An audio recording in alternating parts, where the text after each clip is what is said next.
about the Harvard University. We know that yesterday Trump administration decided to halt the admission of international students, which has been paused today, obviously by a court.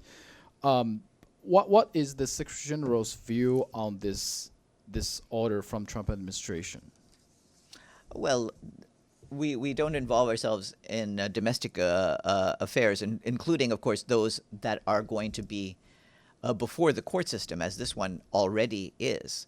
So we respect the independence of the judicial institutions of the United States, and we rely on them to deal with this. But in terms of the general principle, of course, universities, places of learning, are places where freedom of thought and freedom of expression need to be protected.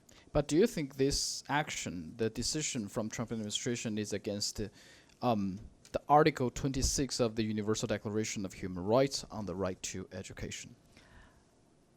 We again, what we want is to preserve the freedom of expression and freedom of thought at places of learning, and that is what needs to be protected as we proceed. Yesterday, I asked this.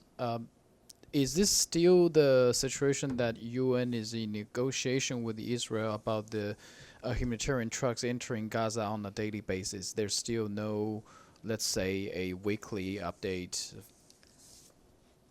It's just like, so for every day we decide how many trucks we're going to get into Gaza. That's still the case. Yeah, it's still the case. Like I said to Edie, we provide a truck manifest a day in advance to COGAT. COGAT reviews that manifest.